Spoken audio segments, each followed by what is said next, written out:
by the title. I'm going to do my usual thing. We've now set a trend and I have to keep it up. I've given you a little hint of Sussex and I've taken the wrong notes.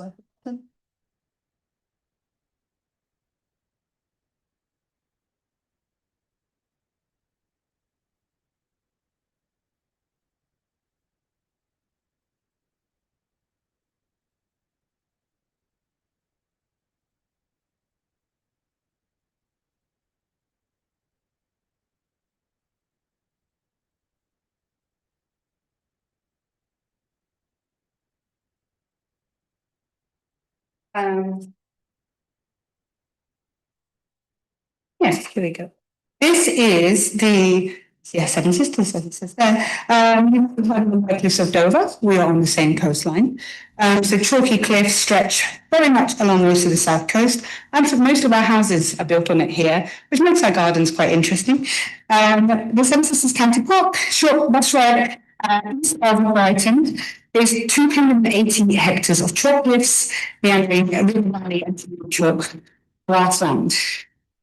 The Seven Sisters, and I'm giving my notes for this because I learned this at the weekend, are located by 7 crests separated by dips or what are called swells. From the next of the remnants of dry valleys, it's a victim to severe erosion. They often have the path closed. You can see here a huge chunk that fell out very recently. So there's now 8 sisters.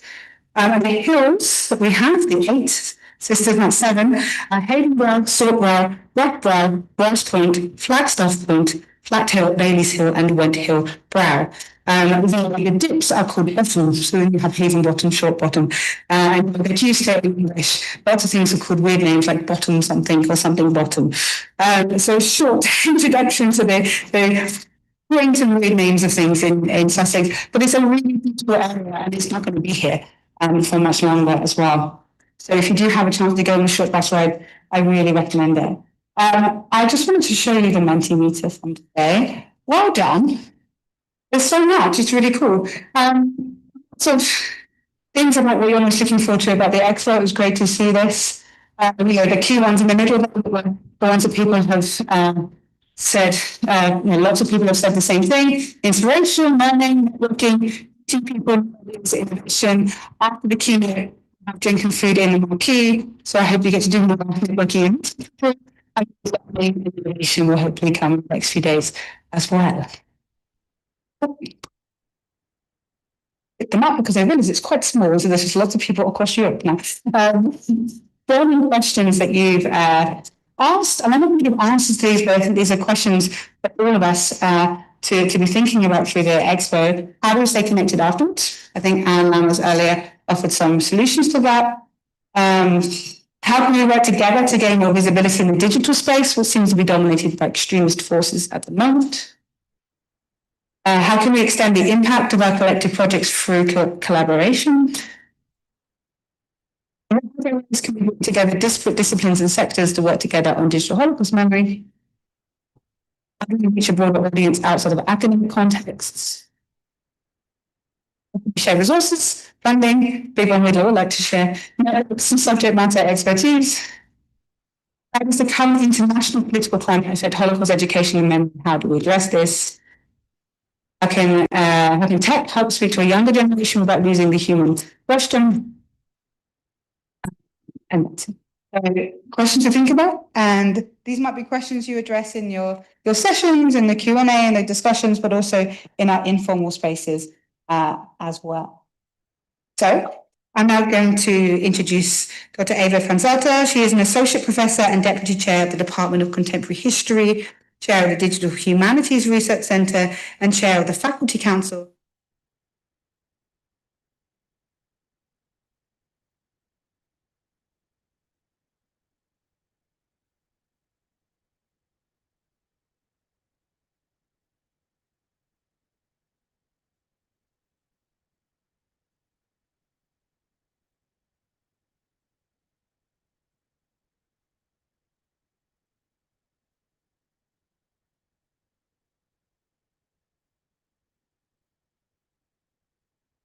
As well.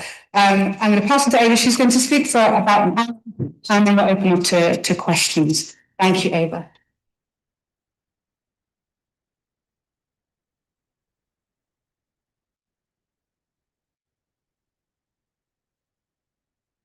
Thank you, Vicky, for this really nice introduction. I have to get rid of this here.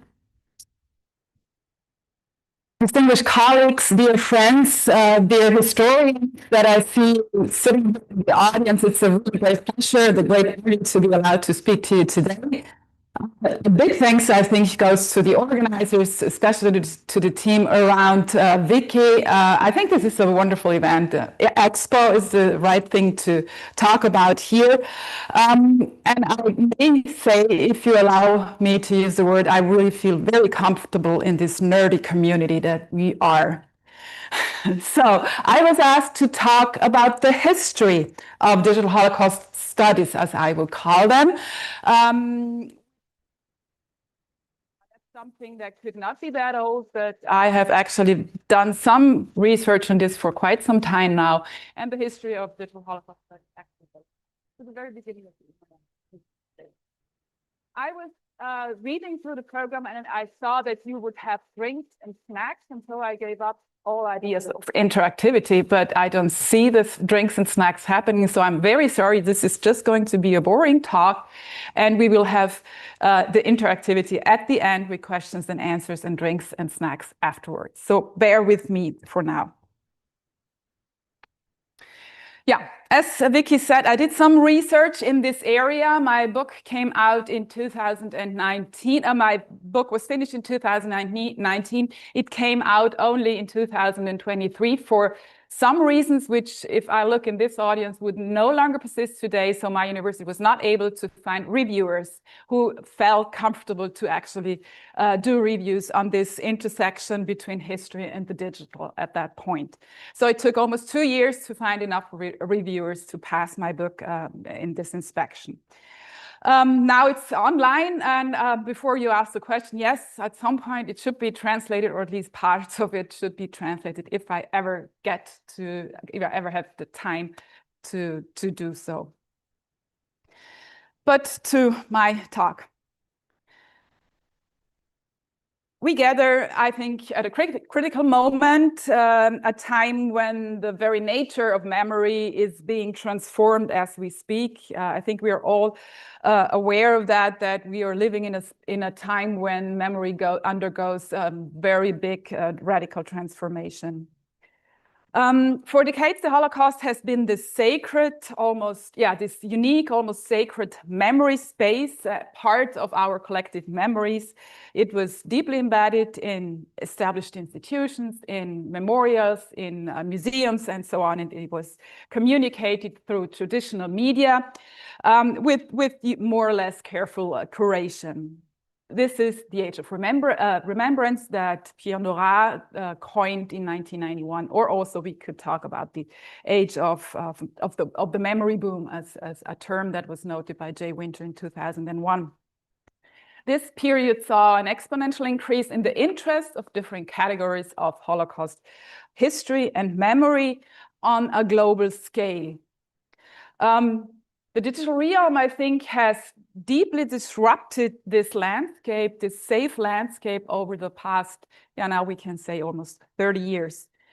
On the one hand, the internet and online media, of course, always to think about this, evolved into, I would say, indispensable instruments for public history, for engagement with Holocaust memory. On the other hand, this shift has also brought about a huge wave of other forms of memory. They could be positive, they could be negative, but most of these new memories are uncontrolled. They are unauthored by our traditional institutional control mechanisms. I think in this period, a lot of the lines that we had drawn in dealing with the Holocaust have blurred considerably. Some have even crumbled.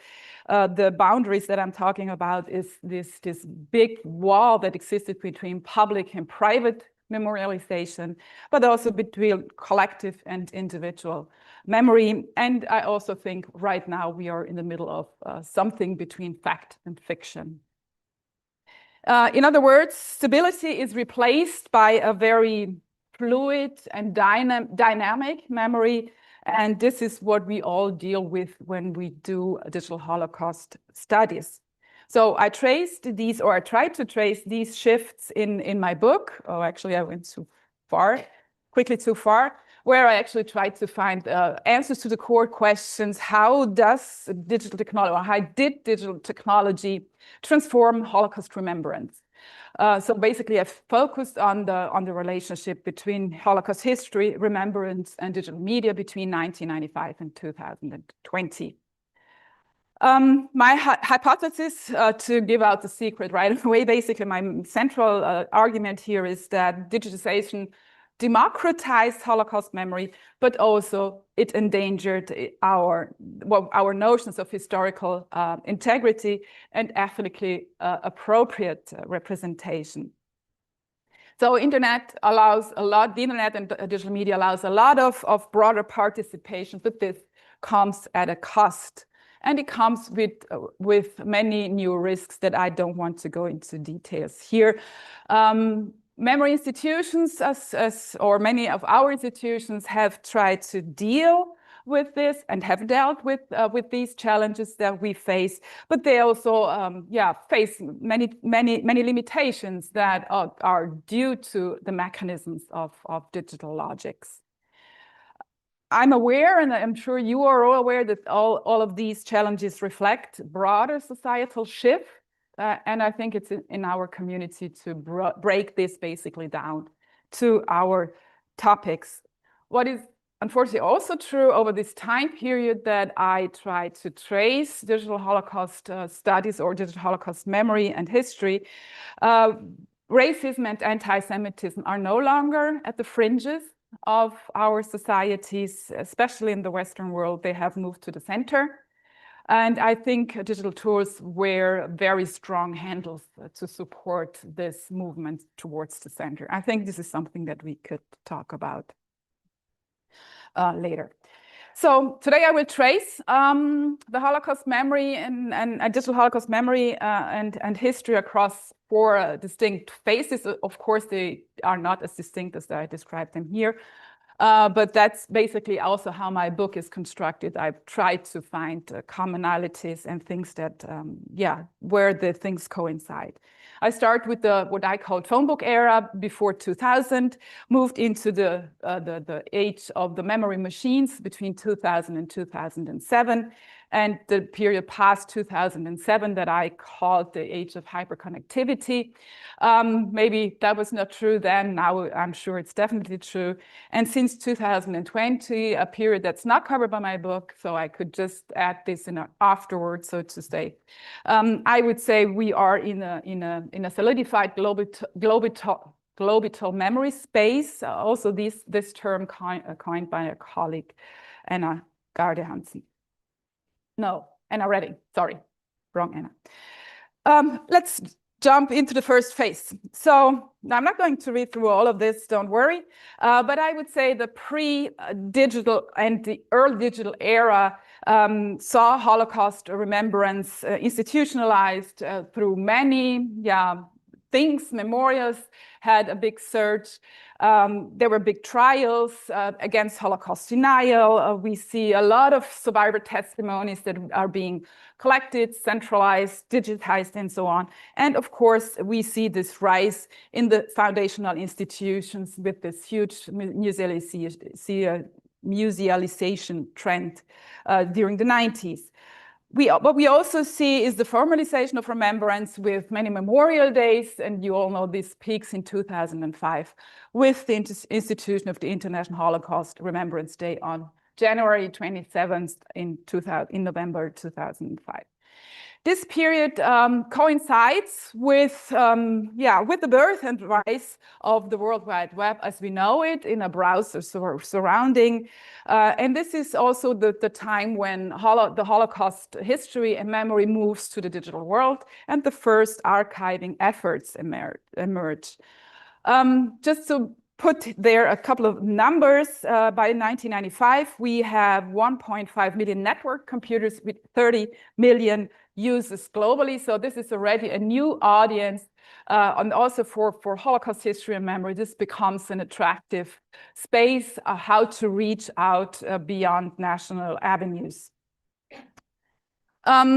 To make a long story short, early internet sites were largely text-based. Multimedia was not really an issue there yet. We had some images, we had some blinking backgrounds for those of you who are old enough to remember. But we basically have informational portals on the website that we see. So basically also here it's a very nascent phase of digital engagement.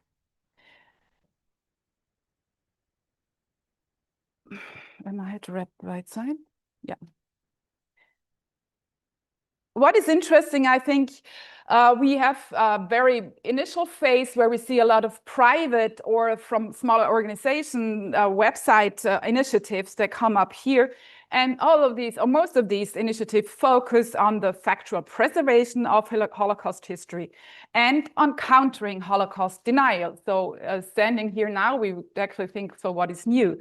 Nitzker, I'm sure some of you know the project was founded in 1991. It emerged with the urge of counter Holocaust denial on the then very virulent discussion forum space where Holocaust denial was especially pushed and especially pushed very early into the digital space. Nitzker created large archives where especially denial myths were collected. Of course, on the downside, it also had a large collection of denial websites, links to denial websites and discussion boards. So it became this entry portal for revisionists when they tried to find the counter narratives on the downside. Almost the same thing happened with the Holocaust History Project. It responded to denial, and it had this huge collection back then, and it grew actually until 2016, sorry. This huge collection of digitized primary sources. Again, a private initiative to educate people. Other projects, I'm clicking on the wrong side here. Other projects, maybe some of you remember, was remember.org, which became known as the Cyber the Holocaust. It launched with the goal of creating an interactive multimedia CD-ROM, a technology that we all now has vanished. It never came into existence. It disappeared. It never became a CD-ROM, but it became an online archives, a repository of survivor narratives, and also it started doing some experimental art projects like the one here with Abe's story on the right-hand side. Even it went online with a virtual tour of Auschwitz-Birkenau in 2004. Also this here, like a very nice private initiative. In the German-speaking world, we have Shoah.de, founded in 1996, went online in 2000, and Lernen aus der Geschichte online in 2001, so learning from history. Also here, these initiatives, starting from individuals, became organizations or smaller groups that had a very strong educational background. And they provided historical material, educational resources, also some photo material, and so on and so forth. These initiatives or these projects show a clear focus on education and on counter narratives to Holocaust denial. Interesting enough, these private initiatives had more understanding of the potential of the internet than many of the, especially German institutions, had at the time. So let's say that the digital realm was more or less, until the end of the 2000s, really in the hands of private individuals and smaller organizations. This has many reasons. One of the reasons certainly was that institutions are slower to adapt because of administrative hurdles. And it's also because I think the bandwidth was really not great enough for institutions to make the internet an interesting place to be present. What I think really is interesting at this point, we encounter one of the milestones, as I called them here, that happened in technological choices. If we were in the technical world, we would call them killer applications, although it's not an application, it's a choice in my mind. So this was to determine the future of Holocaust online discourse. European institutions continue their avenues into getting the most out of HTML and XML adaptations, and US institutions very quickly, or at this point, shifted to database infrastructures. And I think this was a very important shift, a very important choice that was made back then, because ever since then, I think especially our resources as researchers have been gathered in all these huge databases that begin their way into the digital world at that time. So basically, the database became the technology of Holocaust digital archiving.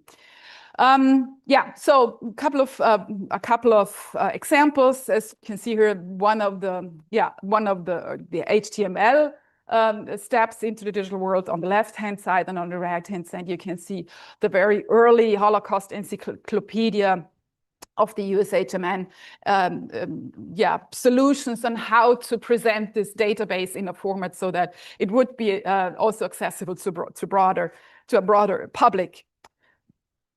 European institutions were quick to adapt this, and by now we see, and by the beginning of 2000, we see a lot of European countries also, or institutions of memory also jumping into this database idea.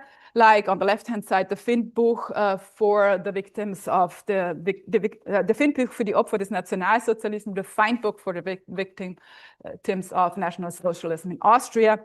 But also the digital collection started to grow very quickly ever since 2003, 2004. We have one of the largest collections at Yad Vashem that actually was put online in 2004 with the Righteous Among the Nations database. These projects and many others are, as you all know, continue to be cornerstones of Holocaust research, and also of showing what is happening in this area until today. We saw also in this phase very early multimedia attempts by some institutions, such as the USHMN, that actually made some online exhibits. The Nazi Olympics in 1936 is one of those examples. It was done in 1997. So yeah, it tried to put traditional exhibitions to an online space. And another one, which I found very interesting, was the Jewish Museum in Berlin, which tried to experiment not only with bringing analog exhibitions to the digital world, but creating new online exhibitions. Of course, largely within the framework of what bandwidth and the internet allowed you to do at that point. All of these efforts up until then can mostly be described as static, with very little interaction. So it was not, these websites or these projects were not driven by to interact with the community. We are still in the area where we have this one-to-many idea of media studies. So you have one sender and many recipients. So basically how TV and radio function. And this phase, I think we stay with this stable one-to-many broadcasting idea. What was the key tension, or what are the key tensions in this phase? I think, to put a long story short, I would say we see a lot of digital optimism, if you want to call that, about democratization, but we see very many early signs of destabilization. So the early promise that the internet would democratize everything, would democratize access to knowledge, would democratize also voices in the world, also made its inroad into Holocaust memory, and it also had this promise that this internet, this digital media, is going to break down institutional barriers. However, also the hidden tensions became visible also in this very early phase. This openness simultaneously provided access to truth and falsehood on the same level. So it was up to the consumers basically to choose what they thought for correct or not correct. Like the NITSCOR project that I talked about before. On the one hand, they tried to counter hate with a lot of documentation, but on the other, by offering this really extensive link list to the revisionist sites became an entry door for revisionists into this world. We see also early warning signs. There is already trolling going on, and there's a lot of permanent self-administration, if we want to call it like that. And I think this also foreshadowed whatever we see that it's happening later. And what we also see, this is complex. So just moving from analog to digital doesn't work. So we have to find new ways of dealing with Holocaust history and memory. And this also, yeah, you could see that this is already being a problem up until the 2000s. Let's move to the second phase. I think this is the phase when we can talk about the internet is turning into a mainstream media, and digital remembrance becomes important. Just a couple of numbers again. The internet boom, of course, after the 2000 is real. We said 30 million users by 1995. By 2000, we had 360 million users. And just one more number, by 2019, we had 4.3 billion users. So this transformed the internet very quickly into an omnipresent medium that was really quickly moved out from being a niche in academic circles to being an everyday commodity. We have some global remembrance efforts, Stockholm Declaration in 2000, standardized Holocaust remembrance, and we have the UN International Holocaust Remembrance Day initiated in 2005, which basically is a global commitment to celebrate this day. At the same time, we see a lot of regional and global national networks that emerge alongside the international efforts to connect and network on a transnational level. I just put one here, the Gedenkstättenforum in Germany, for example, which was born in 1999 and moved very quickly to the online world. We see a lot of international networks, and we see one transition that I think is rather important. We see a shift from the static digital information platforms to the more interactive online spaces. We see some innovation now everywhere. A lot of this is still available today or still important today. So georeferencing becomes an issue during this phase. I don't need to go into detail here. We've had some examples today. And multimedia content is now definitely moving to the fore, moving beyond text, basically. So we really see this visual aspect jumping right into Holocaust memory and history. So we have at this point, what we see is that institutions like Yad Vashem and the USHMM develop a very significant online presence. In my opinion, thus they expand their roles as shrines of memory. This term that was coined by Amos Goldberg in 2012. They really expand this into the digital world. The US HMM's Holocaust Encyclopedia evolved into one of the cornerstones of Holocaust online information. And it expanded its reach also by translating the encyclopedia from 2 languages in 2004 to 19 languages by 2018. It also enriched this encyclopedia with this extensive background that it had in archives of photos, documents, and oral histories. Before I explain the Wayback Machine a little more, similarly we see this traction of institutional digital traffic for Yad Vashem, which it really puts a lot of digital collections online now. And this also showcases the commitment to digital preservation and also to this reach outside of the academic community, because these collections, they try to make these collections accessible to everyone, especially for educational purposes and for research. So the aim of these efforts largely was preservation, education, and again, countering Holocaust denial, as well as expanding, like I said, as well as getting global reach. And And now I get to this. The leadership of USHMM and Yad Vashem in the online world is quite clearly put down in the Internet Archive. This was one of my main sources when writing my book. If we compare online traffic in the Wayback Machine, because other shrines of memory, like I have the Anne Frank House on the left, Auschwitz-Birkenau in the middle, and the memorial to the murdered Jews of Europe on the right-hand side, is basically very much smaller than the ones of Yad Vashem and USHMN, or non-existent at all. So let me just quickly go back again. Here we have Yad Vashem, and here we have the USHMM. If you ask why do they start in the middle of 2004, that's when they actually put their new website online. So you can see this created a lot of engagement, and we can see this really down in the Wayback Machine.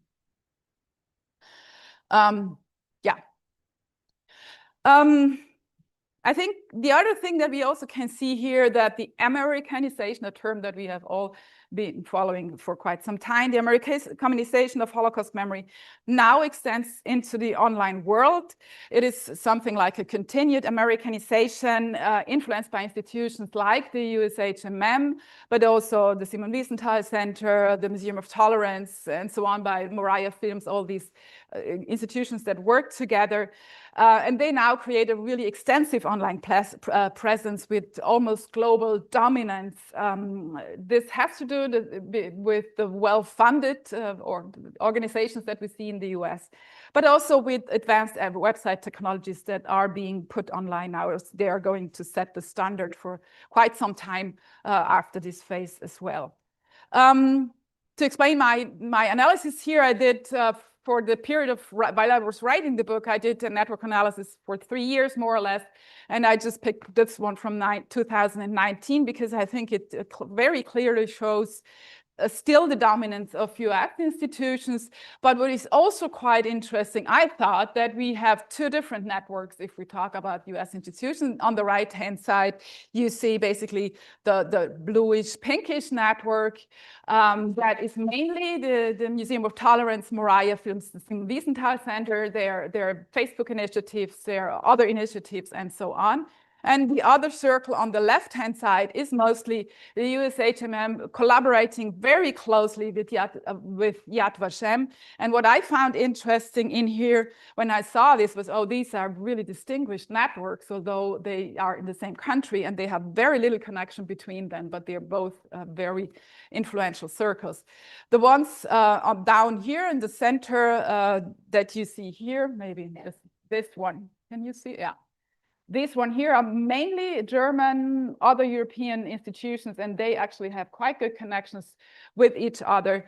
But this American dominance, I think, can quite clearly still be seen. Of course, this is just a glimpse of the moment, but I think if we would dig into the Wayback Machine more with these websites of these archives, I think this would be maybe even be stronger if we went, a decade back. American predominance or dominance could also be seen in the leadership or in their role in the new international networks that were now created, like the Task Force for International Cooperation on Holocaust Education, Remembrance, and Research. ITF, yes, and there was a reason why it was changed. This name was not very easy to deal with. It was later called, or is now called, International Holocaust Remembrance Alliance. But their influence in this really, of course, amplified the influence of American institutions.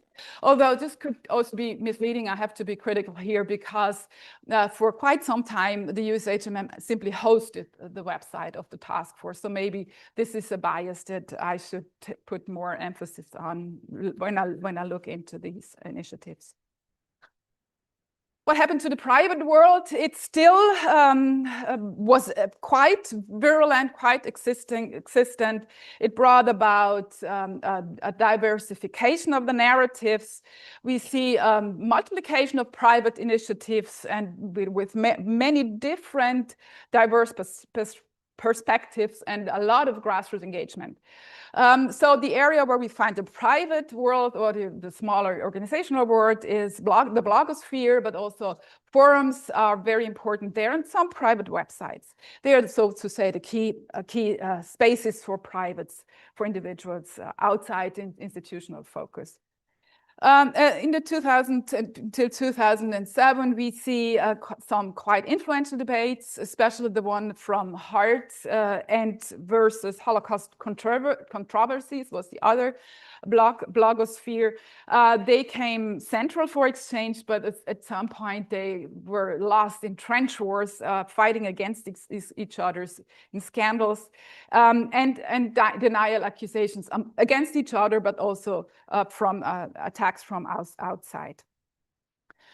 So this is the more visible space, so to say, for private initiatives. The other thing is that the very many individuals started engaging with the memory of the Holocaust, either in their families or for whatever reason, because they came across the topic, the issue. And we see many blogs that come up now with a very individual, private, personal engagement with Holocaust history and memory. And we see, of course, also some early social media adaptation. It's still too early to talk about this this is not yet an influential space. So what is the result? We see a much more fragmented, less authoritative narrative, and we see a lot of blurring of lines here, again, especially between expert curated and individual interpretation. These interpretations, I think, all become visible when we look at what I would call the milestone of this phase, at the evolution of Wikipedia as a multi-authored weblog that now quickly turned into the new book of knowledge, as we know. For those of you who know me, I really do like to dig into Wikipedia because it's such an interesting discursive space, although sometimes you could go through the walls just reading through the discussion pages. Anyway, I'm not alone in working with Wikipedia or in trying to analyze Wikipedia. In 2013, a team of researchers analyzed the most debated Wikipedia pages in 10 different language sites, and they came to the conclusion that the Holocaust was one of the most contested articles in all of the languages, next to Israel, Adolf Hitler, and God. So this is a space where we can still dig into quite deeply. So what are the key tensions of this phase?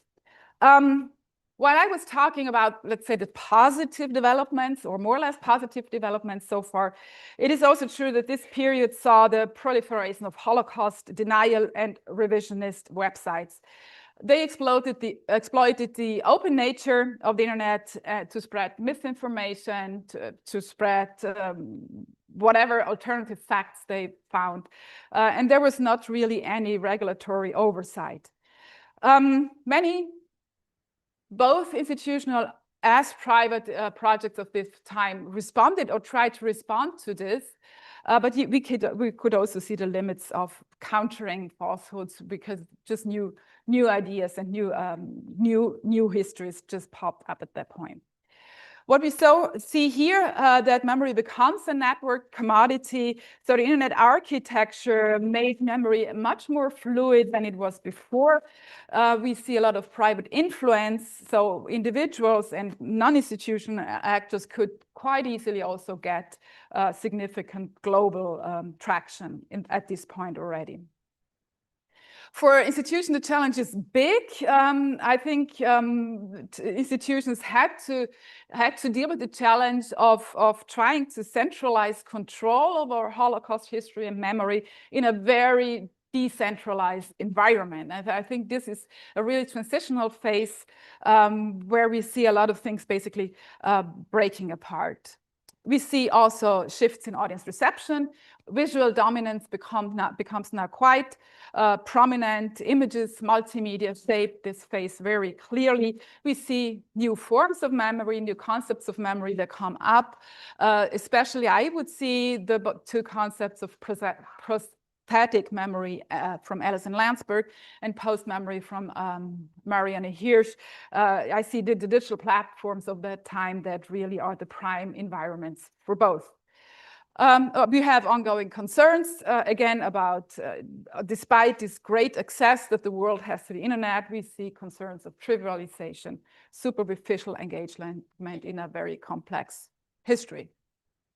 And with that, we already move to part 3, to phase 3, which I termed the connective turn.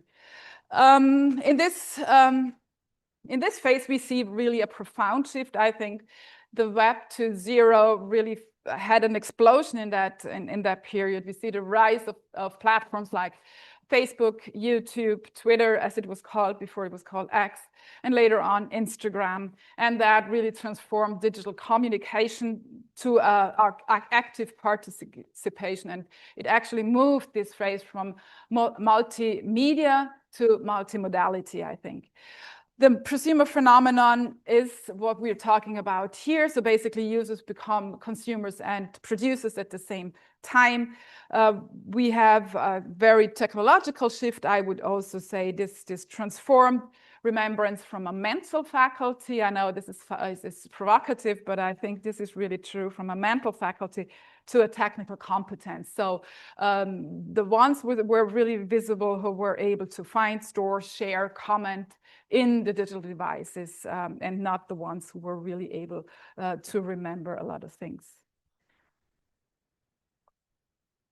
We see a lot of new memory concepts that come up in a theoretical area at this point. Digital memory by Joan Gardner, many concepts that have driven us ever since, by Andrew Hoskins.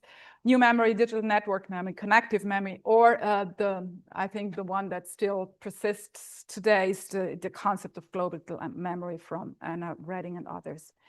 Also, what is true, we see a huge volume of data and instant searchability, and that is now dictating what is remembered and what is told and what is retold. This actually leads to a curatorial overload. I don't know if this is the right expression, but I think this goes to the expense of the lack of information that was maybe prevalent in other decades. Yeah, Holocaust memory becomes participatory, as we can see, transnationally, and especially becomes emotionally driven. So we have all kinds of hybrid memory forms that come up. Sometimes they are praised as projects, as history from below that is being made at the moment. And we see some institutional adaptations of social media, especially the big ones. Again, they now really connect to the world, as you can see, especially on Yad Vashem on the left-hand side, launched its new website in 2009 with the social network role. And no, don't look for it now; you won't find it. It's somewhere hidden in the lower part. And also, the USA Today expanded its presence on Facebook, Twitter, and YouTube. At the same time, maybe something that only I see like this. We see a lot of tensions arise from very influential private projects or individual projects that illustrate the tensions that come up at this point. And I see them as milestones, because I think they really were very influential also on how to break the barriers in using social media and how to use social media for remembrance purposes. The one that I really like is the dancing Auschwitz phenomenon, where Auschwitz survivor Adolek Cohn and his nieces and nephews dance in front of European concentration camps to Gloria Gaynor's "I Will Survive" dance, which caused a lot of discussion and reactions from the international community. The most interesting one, I think, is that the music company owning the rights to the song actually denied them or made them take the song down from YouTube, because they were not allowed to use it or had to pay high amounts of money. Of course, the video comes up over and over again. So somebody seems to have an eye on this, so that it's not just the silenced version by actually the daughter of Adolek Cohn is online, but that also the music coming with the version keeps popping up over and over again. The second project that I think that was really influential was the Facebook page of Henios Shtomirski in 2006. 2010, a Polish kid that was killed in a concentration camp. Also, this had a huge outcry on how could you create a user profile for somebody who had died.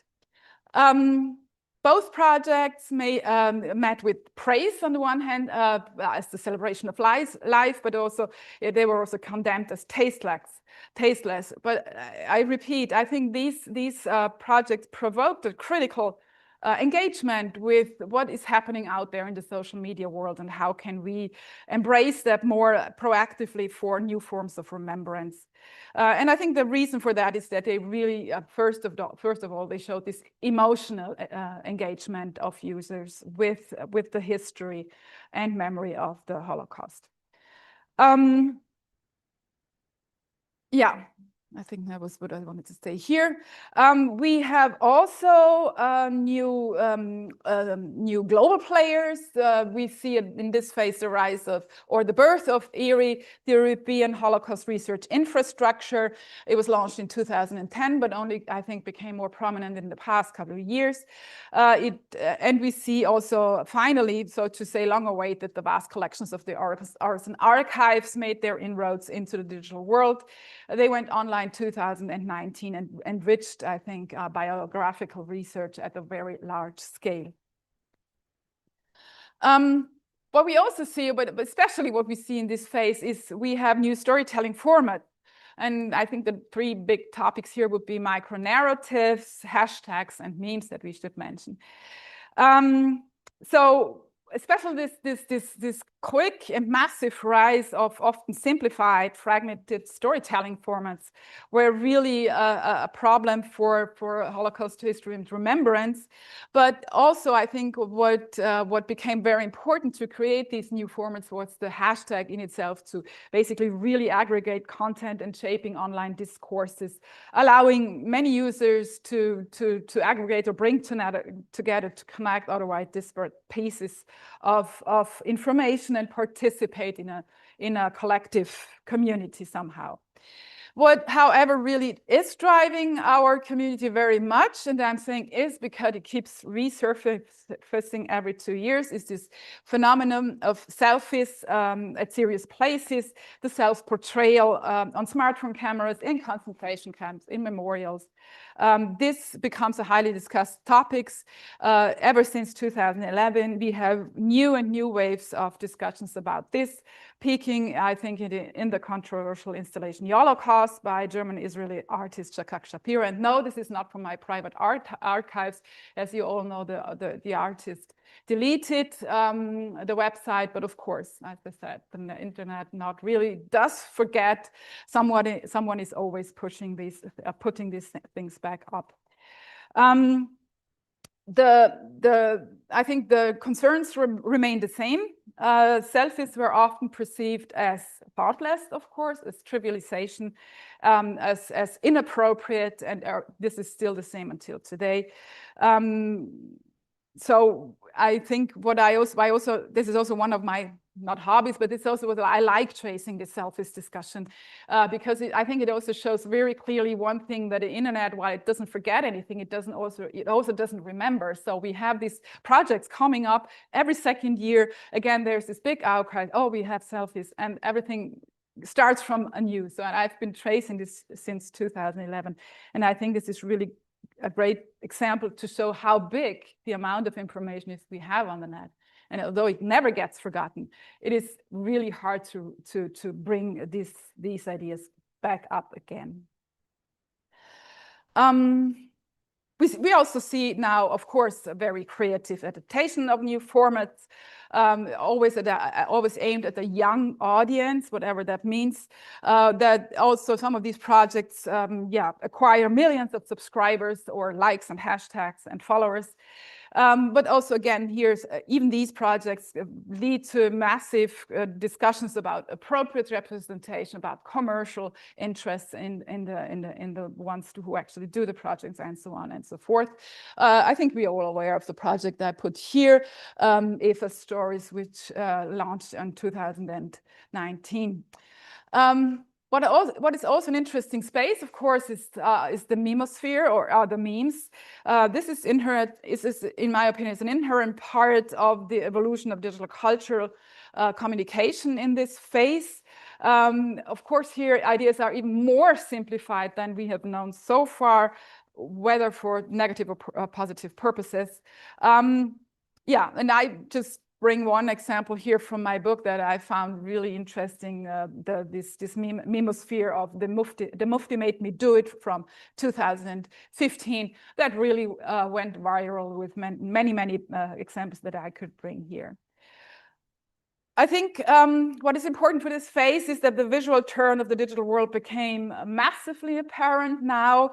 It really transformed memory into a highly subjective act of engaging with digital technologies where images play a major role, or are actually the primary medium here, with a lot of interaction and reinterpretation, of course.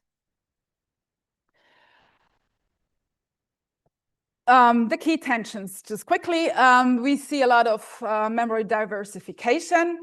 I think a lot of what we see here comes hand in hand with the theory of Michael Rothberg of multidirectional memories.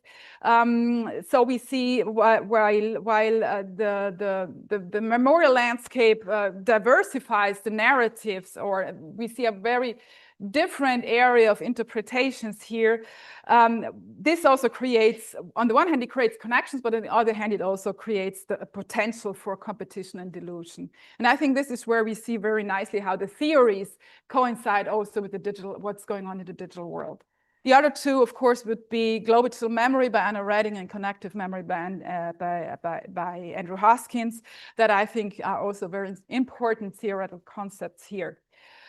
So what we have in this phase, a lot of talk about risks. What are the risks? Especially here we talk about the social media platforms, and here the words that come up are oversimplification, trivialization, inappropriateness, that are the most used ones. And I think it becomes quite clear that social media present a persistent challenge, especially if we talk about a nuanced understanding or an integrative in the understanding of Holocaust history and memory. And I also think the battle against misinformation has not become easier. On the contrary, it's become much more important ever since then, and it continues to be central to our field. What we also see here in this phase, we see an alarming viralization, Holocaust denial, distortion, anti-Semitism, hate speech explode in many of the new spaces that are created. And since this happens, the content moderation is a struggle, and platforms have a hard time if to engage with that, or if to allow what is under the term freedom of speech to just roam freely. The current reality, I think we're all aware of what is happening there. Platforms no longer effectively moderate or are willing to moderate the discussion. So we move to the final phase in my talk. I hope you're not asleep yet, at least not all of you. And I decided to do this in a special phase because, first of all, it's out of my book, or more or less out of my book, but I also think we really have some very distinct developments that we should trace here. So the last period was profoundly shaped, I think, by unprecedented global events, the pandemic, and also at the same time with the relentless march of technological innovation that we see here. If I were to make a timeline, and that's what I actually thought about doing of the projects that I've been tracing in my book, but also what is happening here and who is present here, I think the end of phase 3 and especially phase 4 would be very crowded with all of you. So please don't be disappointed if I don't have you on my slides. I'm pretty sure that you are very present in at least here in Brighton. So we move to the last phase, the pandemic and the digital wilds, as I called it.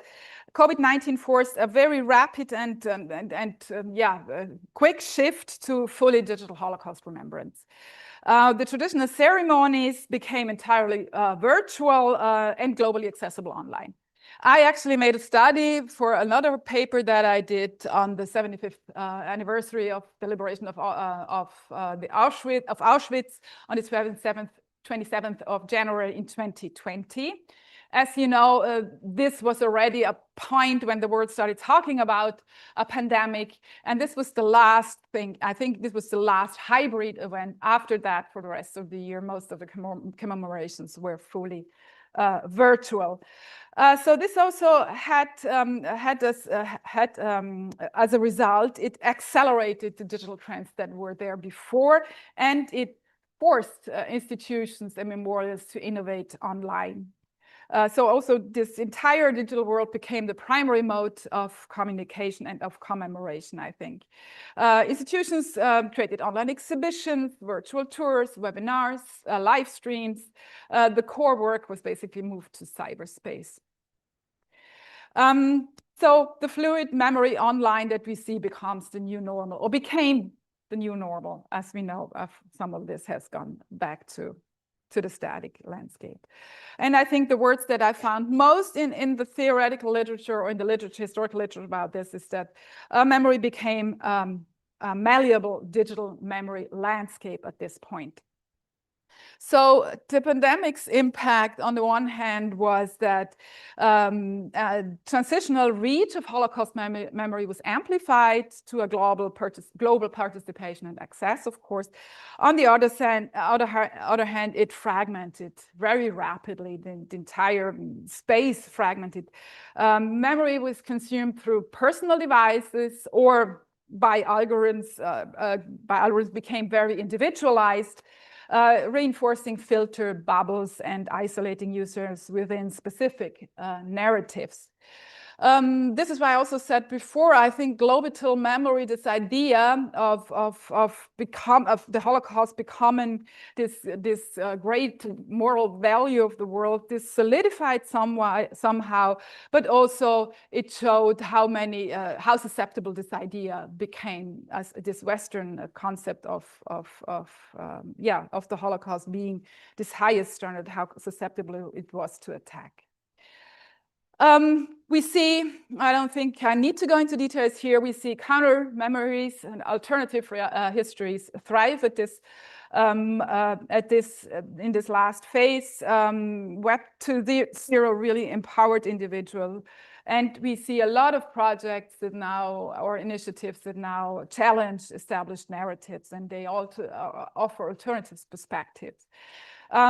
So we have a lot of very interesting projects coming up here, but in this really noisy digital landscape, I think that we had, or we still have, some initiatives really face digital marginalization, and their nuanced contributions, they really get drowned out by a more sensational content. At the same time, the pandemic saw also the surge of some very sophisticated data aggregation projects. Just to mention one here, as the Jewish Museum Berlin's Jewish Places initiatives, if I'm still able to talk, which leveraged a lot of aggregated archival data with user contributions. I think it's grown into this really nice space to visualize Jewish life in Germany. Similarly, I think we also saw the rise and success of some very great crowdsourcing or crowd correcting projects in this area. Just to mention one, every name counts from the Artisan archives. In stark contrast, we have yet another social media platform that now rises to the fore with even faster paced, even shorter messages. TikTok, that's why I also called it one of the milestones. I think the project of Lily Ebert and Dov Foreman were a very big inroad into this platform. But we have also other projects, and I know some of you are presenting them here today. Other digital things now are being seriously considered. Also, this we've heard before. Serious games, or I've learned it's not called a serious games. I apologize. Games are now being explored, not through the darkest of times, but we have seen the children of Bullenhuser today, and many or several others. Although I must say my academically sophisticated choices never actually allowed me to survive through the darkest of times. So I, for some reason, was not able to survive. But so this is a very younger phase where we really cross other lines that were supposed not to be crossed so far. And some of the examples also include non-institutional user-created content, for example, in Minecraft, in open world games, where this community has been recreating Auschwitz-Birkenau meticulously with the cubes. For those of you who play Minecraft, they know better than I do, creating digital memorials, both in the summer, in the winter, in the fall. So also really creating new worlds over there. While many of these initiatives are intended for a younger generation, again, we have this buzzword again. They, of course, also face a lot of challenges in the digital world. Yes, I'm coming to an end almost.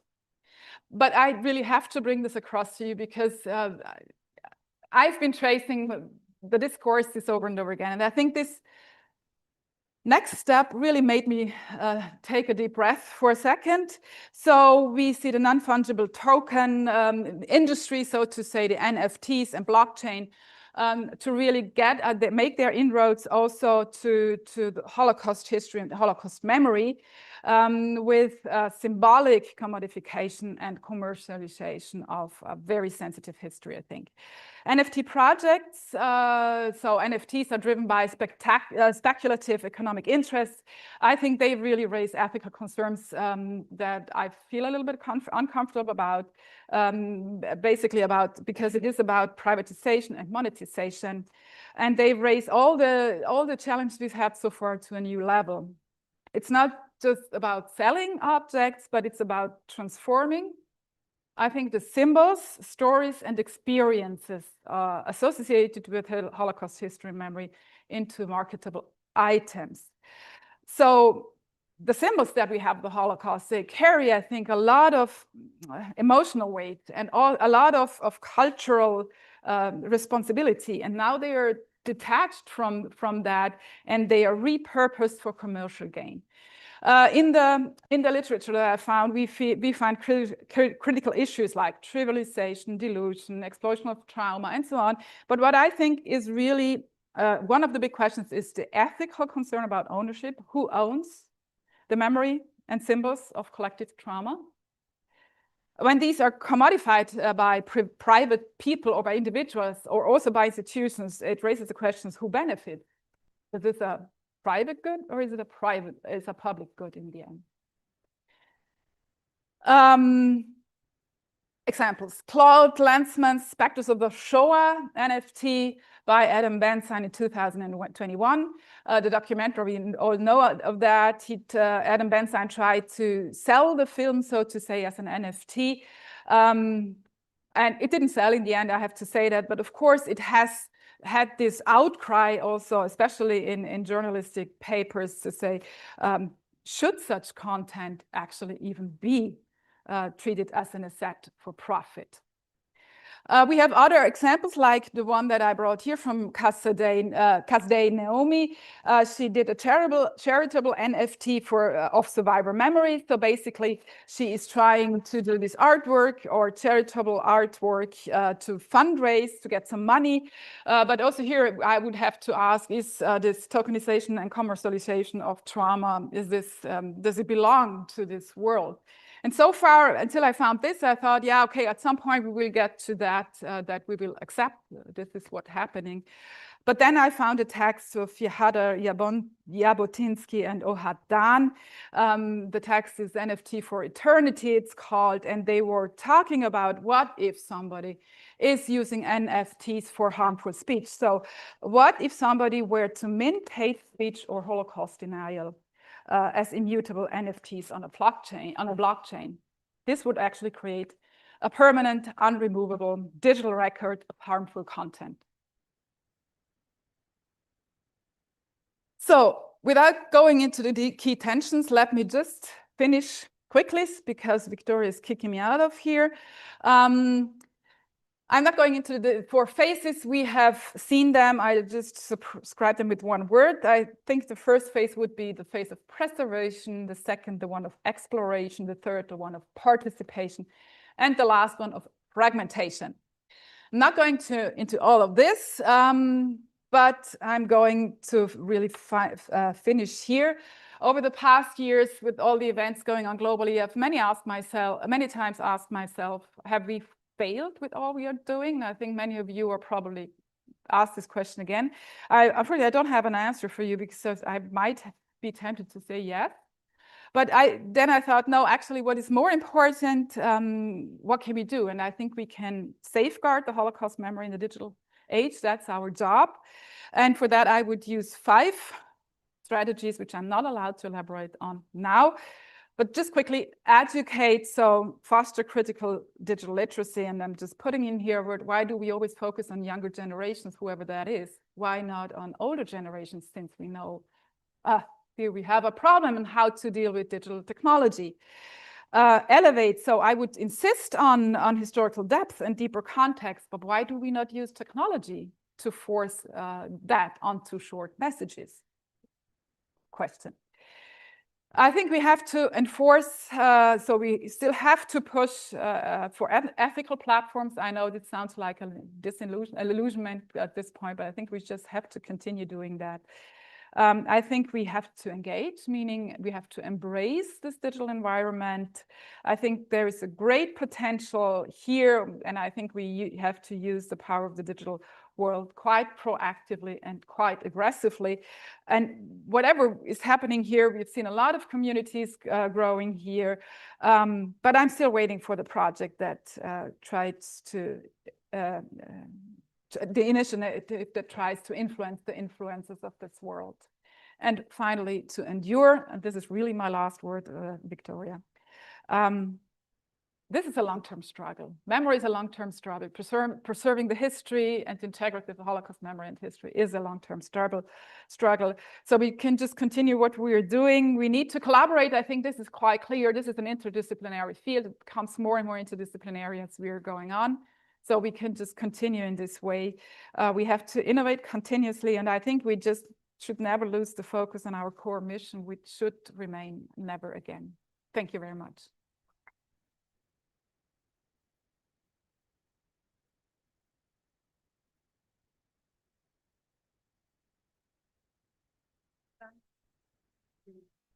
Nostalgic in part, I think. Yeah, the conversations we were having like in 2012 about like these radically new things and how things have changed so quickly since then.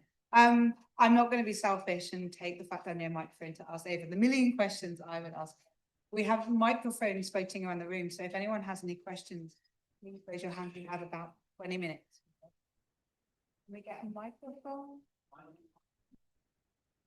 Oh, we have it's being live streamed as well, so we need you on mic, I'm afraid.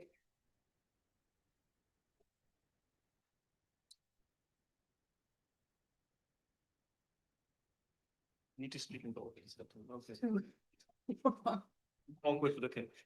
So yeah, first of all, thank you for the keynote. You relied heavily on the Wayback Machine, and I assume that many of these pages are no longer online at all.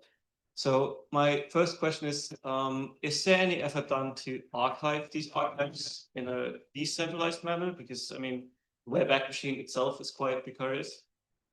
Yeah, I absolutely agree with you. I mean, I started my project in 2012 and really didn't have anything else. I really didn't have any other archives, but you're absolutely right. I cannot tell you how many times I've really stumbled upon not being able to download, because I really downloaded the 120 websites and other 60 projects that I was trying to trace.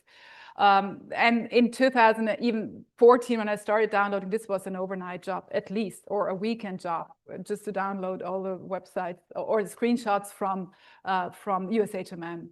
So I have an archive on a hard disk. I don't think this is an alternative, but you're absolutely right. I would call for very decentralized archiving, not only of the website, but also of your archival collection, especially now since everything is so much in danger. Yeah. But thanks, take the initiative, do it. It's interesting you talk about this decentralization because there's a kind of we're on the cusp of Web 3.0, right, which is and the push back around decentralization.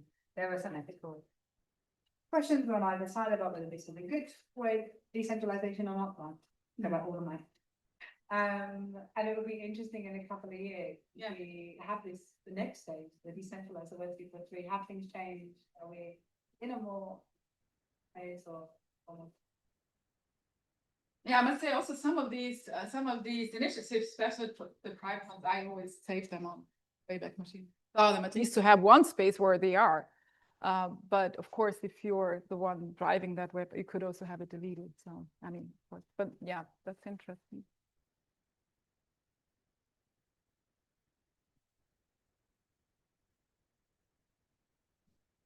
Sorry, we need 2 mics because we can't interfere with the system for the live stream. So I'm afraid we have to have. Okay. Okay. Thank you, Eva, for your fascinating presentation. It was really, really important to have this, to draft all the state of the art in the area, because sometimes we miss pieces, and you did a great job in providing this overview. I have 2 questions. The first one is, have you seen any significant changes since October the 7th in the field? In terms not specifically about the interest of the topic, but how our projects or initiatives have slightly refocused or changed. And the second question is, well, you know that my background is educational science. So what I'm trying to do is to understand, to investigate, and to foster Holocaust education by using digital technology. And unfortunately, what we are seeing is that Holocaust educators are still very much resistant against, well, they are prone to go to the online archives, websites, but not when it comes to social media or to games or to artificial intelligence or virtual reality or augmented reality. So I'm asking to an historian, do you have any specific recommendations for us, for me as an educational science scholar, how to foster and to encourage Holocaust educators to also, actually, it's not just single people, but also organizations focused on Holocaust education, which still are very resistant against it. So my question is if you have a specific recommendation or piece of advice. Thank you. Thank you, Stefania, for these really important questions, of course. October 7th, let me start with the first one. I've been actually trying to look at Wikipedia again, because that would mean my space where I expected a lot of things to happen. And I've been monitoring the Holocaust lemmas in German, Italian, English, yeah, more or less, and also discussions. And interestingly enough, not really a lot happened there. Which also could now be a very interesting discussion. So why not? Is Wikipedia no longer this discursive space, or where the moderators of these specific, as we've seen, the most challenged, or some among the most challenged articles, have they been so strong? But we have not seen a lot of increase in traffic there. So that's the one answer I can give you there. I have not been doing a lot of work on the other things, because I'm focusing on other things right now. But yes, it would be interesting to see how the message, oh no, that's not actually true. I actually traced the Anne Frank house on the Wayback Machine also to see how that changed. And I think we all know what the message right now is, and that is we really don't know how to respond to that.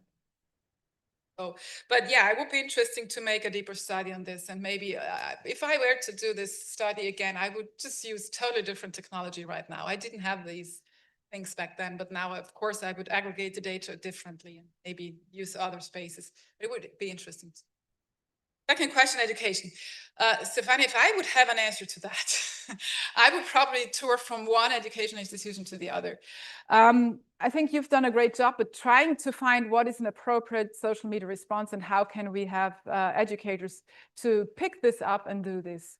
I think there is one initiative that works, interestingly enough, quite well. That's the Austrian Erinnern.at. That's a very low-level community funded by the Ministry of Interior, no, Education, I think. And it actually always brings together, it's been bringing together teachers for 10 years now. And they meet online for many things, and they do online projects together. And they just, like 2 weeks ago, they had this meeting where I was invited, and they wanted to do something on social media. And we looked at your material, of course, and other things that we saw on TikTok and so on and so forth. But you can see them, they are hesitant because in Austria, at least, and I don't know how this is in Italy, or we talked about this briefly, in Austria, at least now the teachers really face pushback from students in their classrooms. And so they not only have a hard time teaching Holocaust history or memory at all, using these technologies that they don't appropriate, they don't own, they clearly say, no, I'm not going to do that. I'm not going to do that. And so I think that's what I mean with my first E here, educate. This is where we have to push into just more and more technology, make it easier accessible, try to get rid of those barriers that have people not using discursive spaces, saying, well, I don't know, you tell me, let's talk about this. But it's very difficult to stand in the classroom and have people pushing back at you in a very mean manner also at some point. So unfortunately, I don't have answers to that question.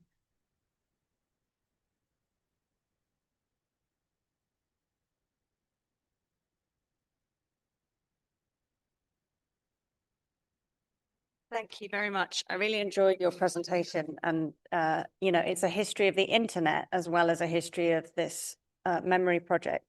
And I was wondering, what do you think the next phase might look like?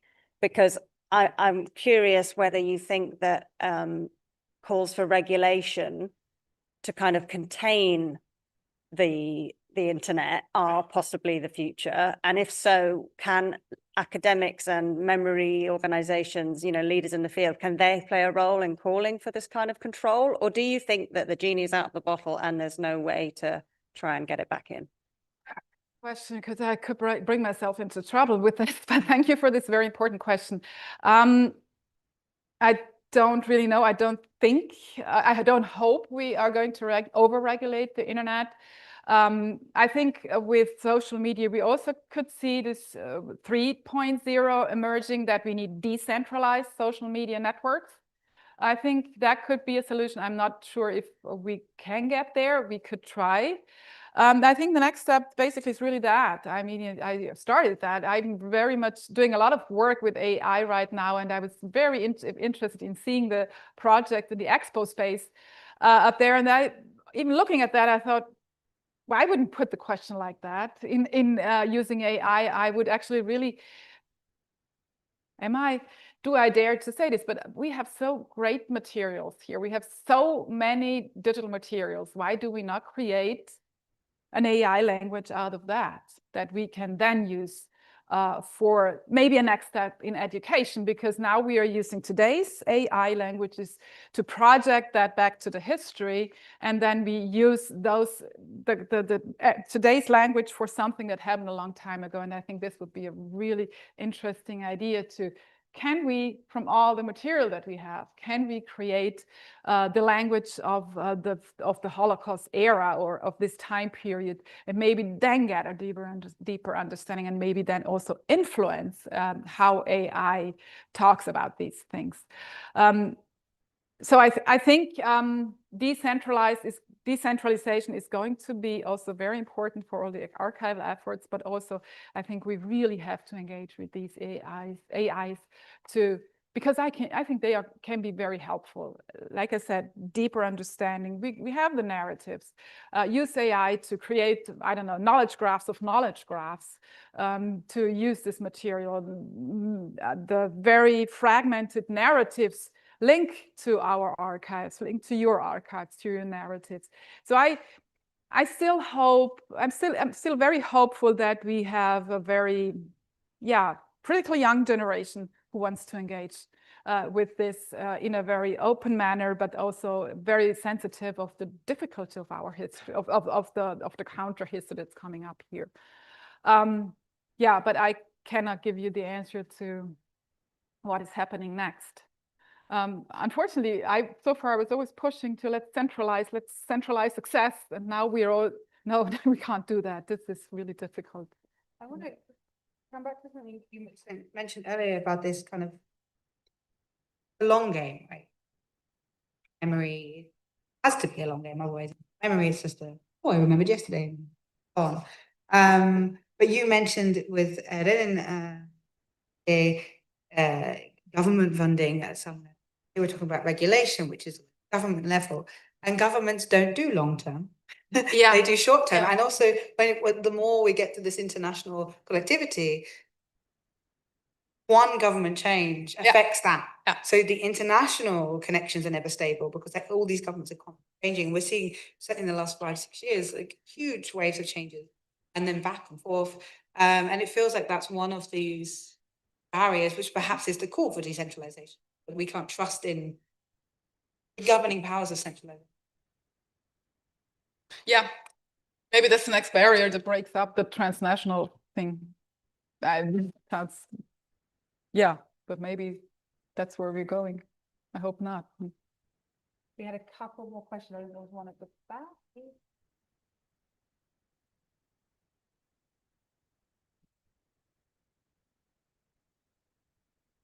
Thank you. I thought this was really a fascinating talk. And I think for those of us who've been looking at the material for quite some time, it's also been a walk down the memory lane to see the old use HMM page, the old Yad Vashem page with act and reflection being, I think for those of us who've been doing this a bit longer, this has been really also fascinating looking at the last 15 to 20 years and working with the material. So I really liked your presentation. I do have 2 questions that I'd like to pose at this moment.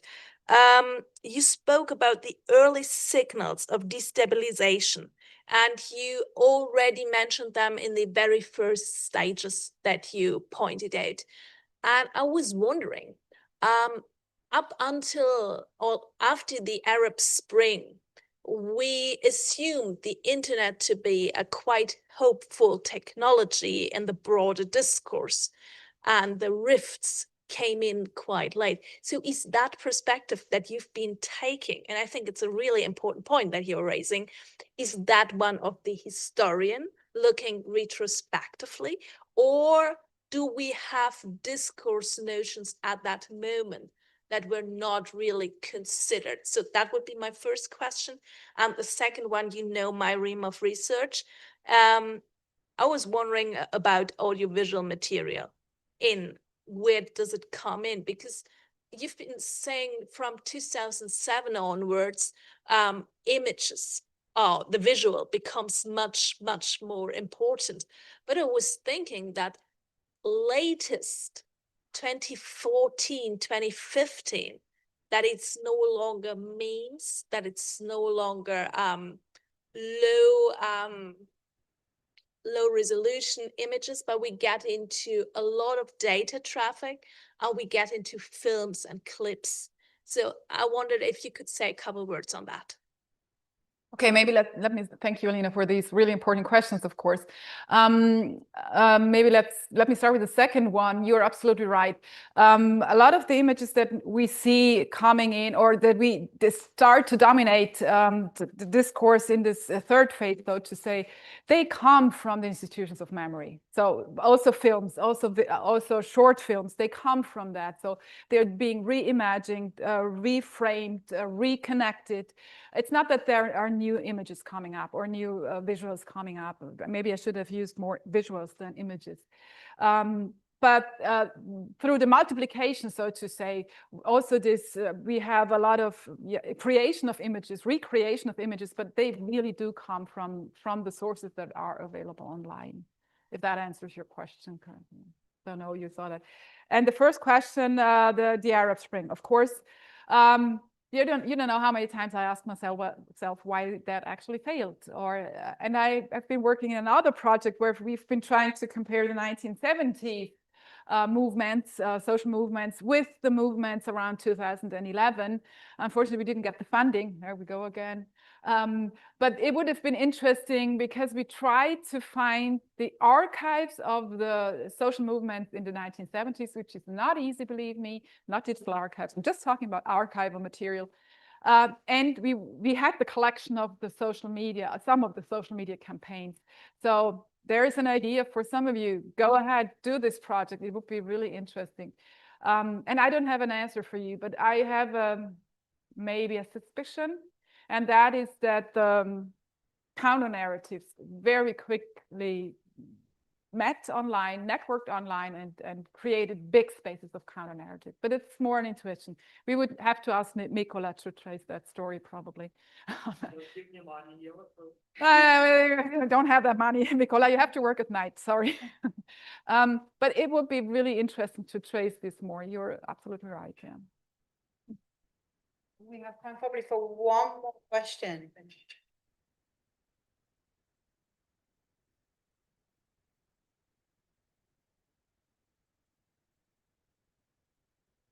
Thank you.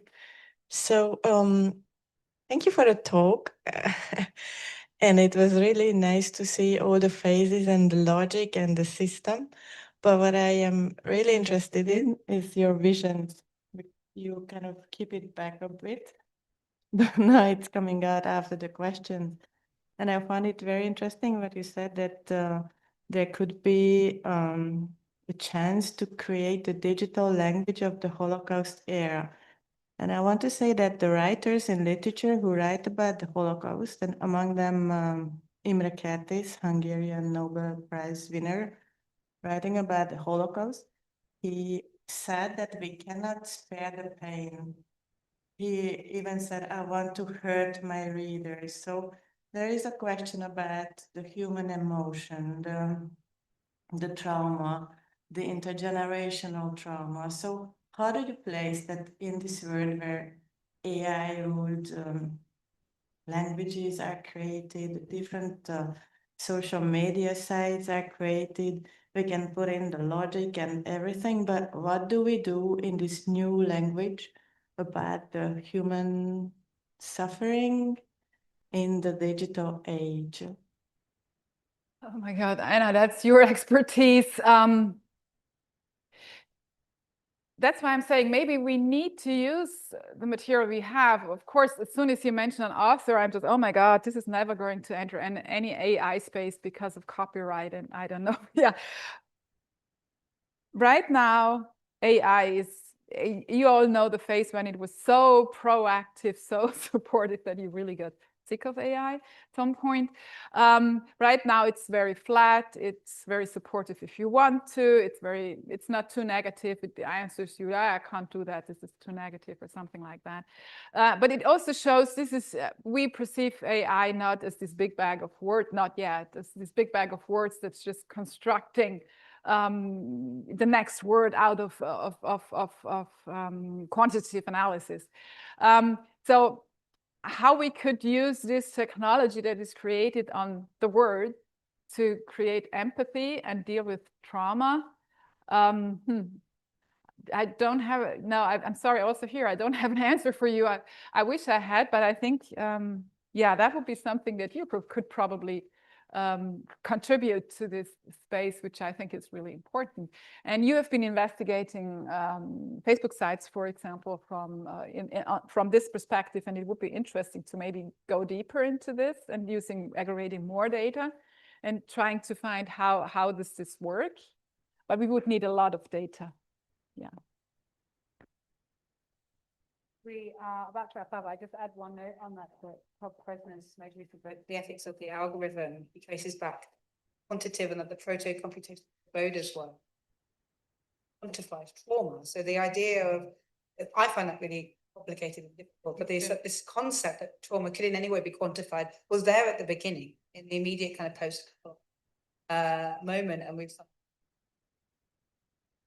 back to that, but the definition of trauma, distinguish what we called from is like it's changed, and therefore we can't quantify this more messy affective memory idea as events that were traumatic as an event. And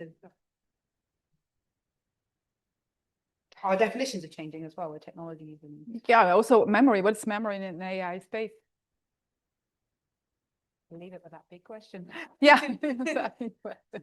Can we please thank Ava for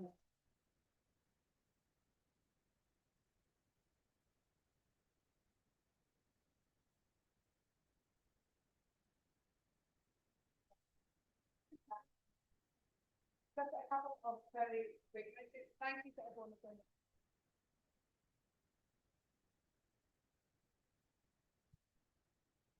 For in the room, please have already because teaching downloading the trade line app before coming to dinner. There was tomorrow, otherwise we won't have because the trade station